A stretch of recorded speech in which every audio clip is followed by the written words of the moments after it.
Well, this seems like an odd way to end the year of new material for calculus, giving you a video.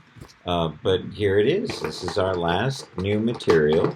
It's relative rates of growth. It's how do we compare the rates at which functions grow. And we have some knowledge of this already from our work earlier this year in limits and even in Algebra 1 and Algebra 2. So let's consider this situation. The limit as x heads to infinity of f of x over g of x. Okay?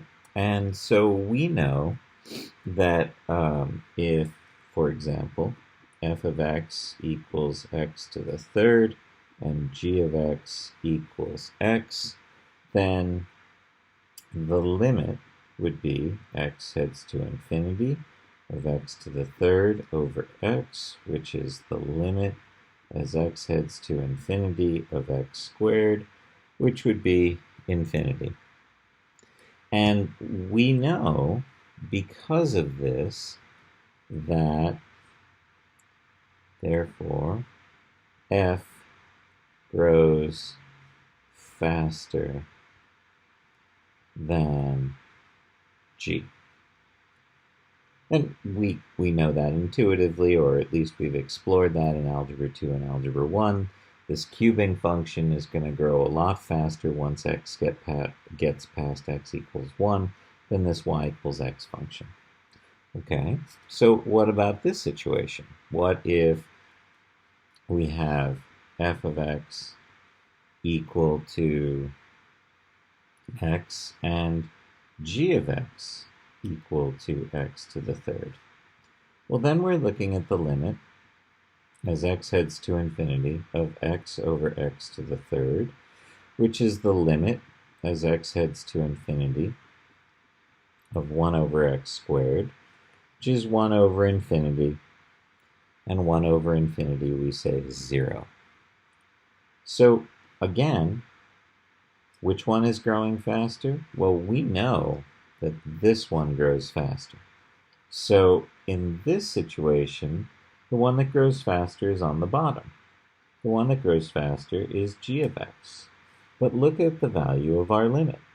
And so when the limit of the ratio of these functions is equal to infinity, the one on top is growing faster. But when the limit of these functions as x heads to infinity equals 0, then we say that g, or the one on the bottom, grows faster. And so then finally we have this last situation. What if we have f of x equals x and g of x equals x? So then we get the limit as x heads to infinity of x over x, which is the limit as x heads to infinity of 1, which is 1. This is neither 0 nor infinity. So when the limit as x heads to infinity of f over g equals some constant, we say f and g grow at the same rate. Okay? And we're going to be using that as a basis for comparing two functions to determine which of these functions grows faster. Okay? So, here we go, round one. Which grows faster, f or g? Okay, so in this case, f of x equals x squared, and g of x equals x squared. So we say, all right, the limit as x heads to infinity of f over g is going to be the limit as x heads to infinity of x squared over x squared, which is the limit as x heads to infinity of 1 which is 1, and therefore we say f and g grow at the same rate. Great, and that should be comfortable and obvious. But now let's take a look at something different.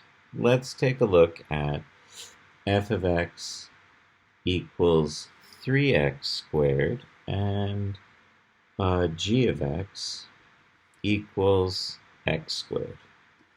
So again, we'll do the limit as x, because a lot of people say, oh, well, this grows 3 times faster than that one.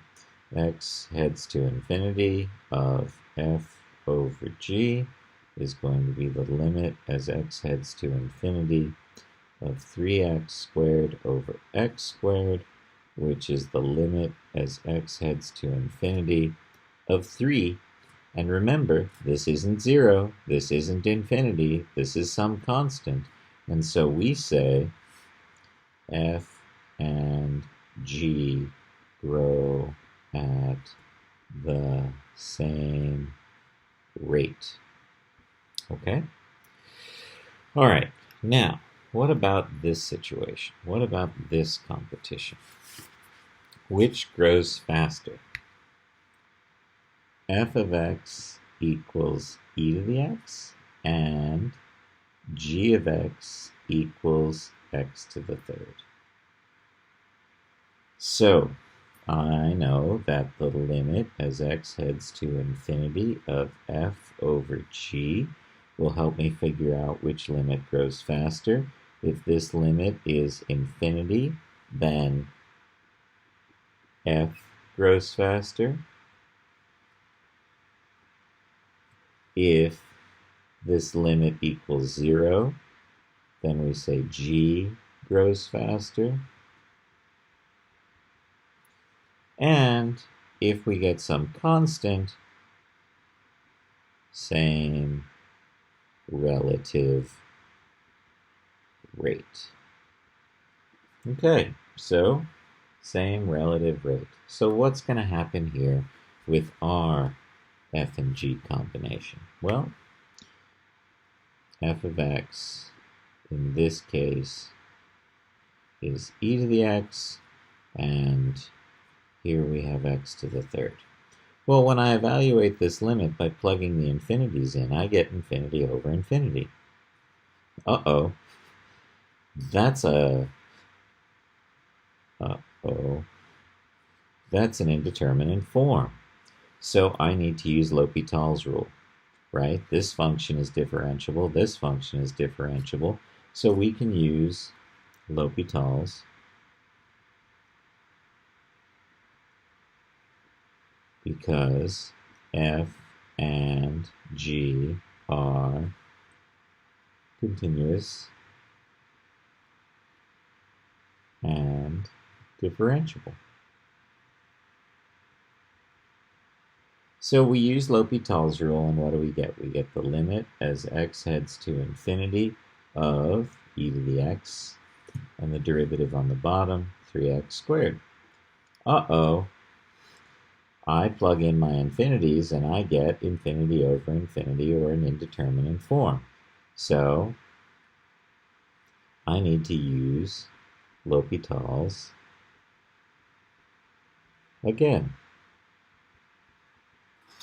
So when I do, I get the limit as x heads to infinity of e to the x over 6x.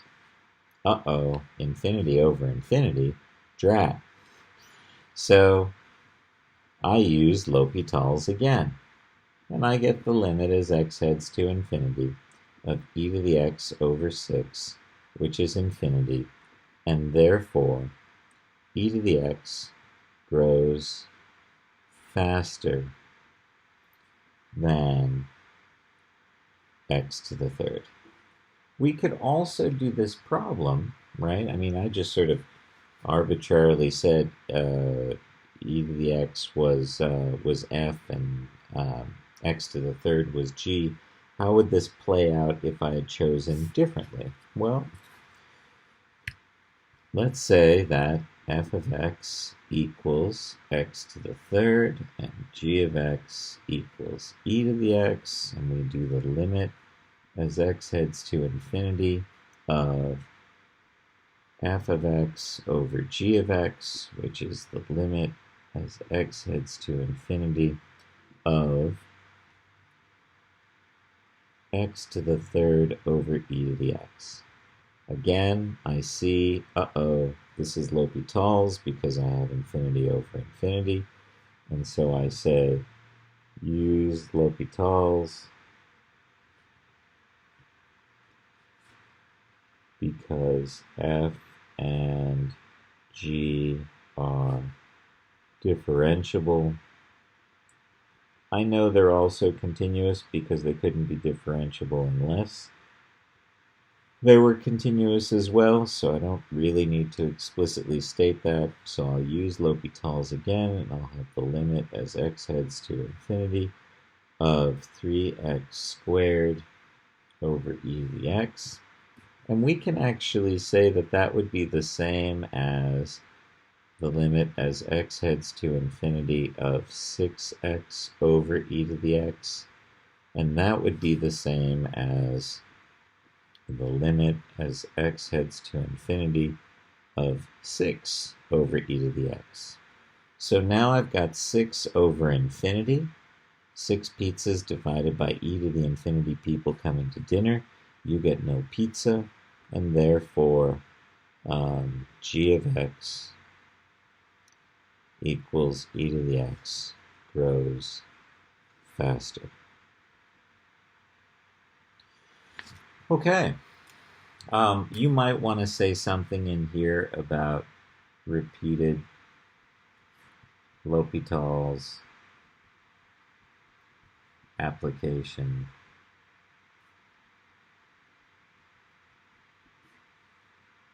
because of infinity over infinity indeterminate form. But AP has been frowning on this sort of notation recently, and they've been much preferring you to actually tell them that you're using L'Hopital's. Okay, so how about round 2? Let's take some interesting friends. Round 2. F of x equals log x, and g of x equals ln of x. What can we say about those functions? Well, the limit as x heads to infinity of f of x over g of x would be the limit as x heads to infinity of log x over ln of x.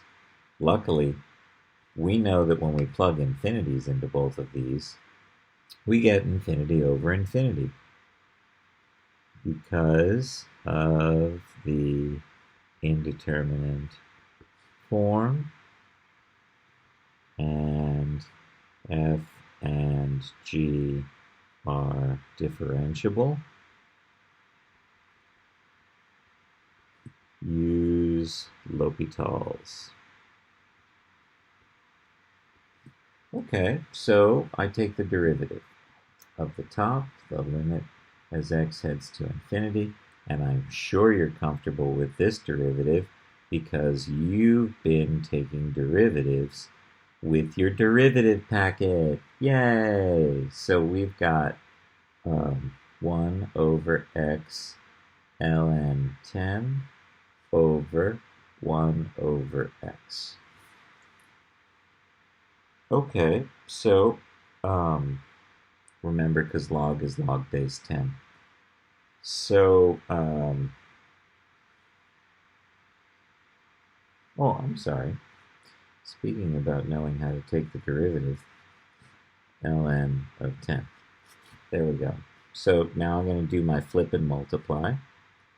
The limit as x heads to infinity of 1 over x ln of 10 times x over 1 and that gives us the limit as x heads to infinity of 1 over ln 10, which is a constant, and therefore log x and ln of x grow at the same relative rate.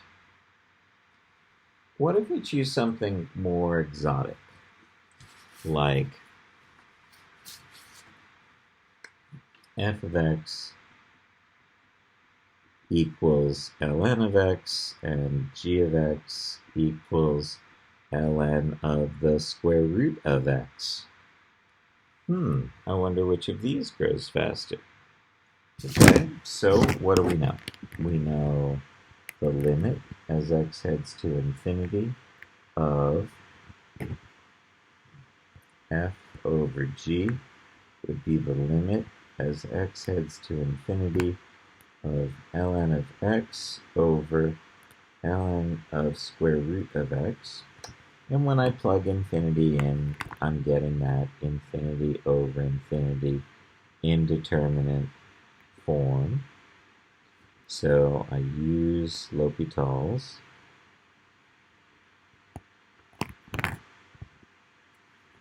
Because f and g are differentiable. Okay, so then I'm going to have the limit as x heads to infinity of 1 over x over, now the derivative here, the derivative of the outside function is 1 over square root of 1 over stuff times the derivative of stuff. What's the derivative of the square root of x? What's the derivative of x to the 1/2? Well, that's going to be 1/2 x to the minus 1/2. So, not using L'Hopital's again, just tidying this up, I have the limit as x heads to infinity of 1 over x over 1 over root x times 1 over 2 root x.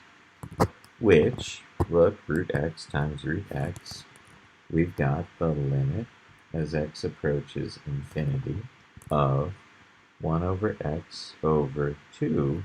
Root x times root x is x, so we've got 1 over 2x. If I do my flip and multiply, the limit as x heads to infinity of 1 over x times 2x over 1, we get 2. And because we get a constant, we know that f and g grow at the same rate. Okay? All right. Well, I think that that gives you a sense of what we're doing. You know, infinity over infinity. Time to bust out the L'Hopital's rule. I encourage you to ask questions about this during our 2 days of review. And congratulations on completing all the new material in Calc 1.